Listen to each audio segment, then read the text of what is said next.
দ্রব্যমূল্যর ক্ষেত্রে যেটা হয়েছে যে প্রফেসর ইউনূস ইন্টারিম গভর্নমেন্টের প্রধান উনি অক্টোবর মাসের থেকেই সবাইকে বলছেন, তার পুরো ক্যাবিনেটকে বলছেন যে এটা নিয়ে আমাদের প্রস্তুতি নিতে হবে। সে তখন থেকে আমি যেটা স্মরণে আছে যে সমস্ত বাংলাদেশে যারা বড় বড় ইম্পোর্টার, কমোডিটি ইম্পোর্টার, তাদের সাথে সিরিজ আকার মিটিং হয়েছে, সবাই মিটিং করেছেন। আর একটা হচ্ছে যে এর উপরে পুরোপুরি কমার্স অ্যাডভাইজার শেখ বশির উদ্দিনকে আলাদাভাবে দায়িত্ব দেওয়া হয়েছে যে যাতে রমজানে কোনো ধরনের কোনো মার্কেট কোনো ম্যানিপুলেশন কেউ যাতে না করে।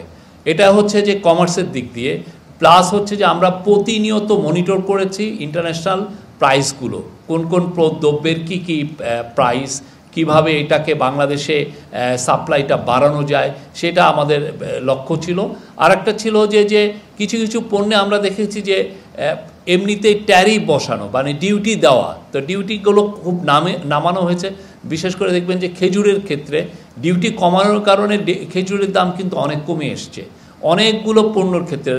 রাইসের ক্ষেত্রেও আমরা কমিয়েছি, সয়াবিনের এডিবল ওয়েলের ক্ষেত্রেও ডিউটি কমানো হয়েছে। এই কমানোর কারণে যেটা হয়েছে যে দ্রব্যমূল্যের ইম্পোর্টটাও বেড়েছে এবং অ্যাট দ্য সেম টাইম আমরা দেখেছি যে মানুষের মানে যেটা গ্রসারি লেভেলে যেই দামটা, সেই দামটা স্ট্যাবল হয়েছে, অনেক ক্ষেত্রে কমেওছে। এবং আমরা তো প্রতিনিয়ত আপনাদেরকে আপডেট দিচ্ছি গত বছরের থেকে। আরও কিছু কিছু ছিল যে মার্কেটে যেগুলো ডিসরাপশন হয়, যে আপনি ইন্টারনালি আমাদের যেগুলো রুরাল আমার ফার্মাররা যেগুলো গ্রো করেন, সেগুলোর যাতে ঢাকায় আনাটা মানে সাপ্লাইটা বা বড় বড় শহরগুলোর সাপ্লাইটা এটা যাতে ডিসরাপ্টেড না হয়, সেগুলোর দিকেও একটা ভালোভাবে লক্ষ্য ছিল। পুলিশকে বারবার বলা হয়েছে যে কোনোভাবেই যেন শহরকে চাঁদাবাজিটা যত রকমভাবে কমানো যায় সেই দিকে লক্ষ্য ছিল। আর অন্যান্য যেগুলো বড় বড় মেজার নেওয়া হয়েছে যে ইন্টেন্সিভলি কোম্পানিগুলোর যেগুলো বড় বড় কমোডিটি প্লেয়ার, তাদের সাথে ইন্টেন্সিভলি কথা বলা হয়েছে। সেন্ট্রাল ব্যাংকের থেকে আরেকটা মেজার নেওয়া হয়েছে যে তারা যাতে কেউ কমপ্লেন না করতে পারেন যে না আমরা ডলার পাচ্ছি না ইম্পোর্ট করার জন্য, ডলারের অ্যাডিকুয়েট সাপ্লাই আমরা ইনশিওর করেছি, যে কেউ যখন তখন ইম্পোর্ট করতে পারছেন।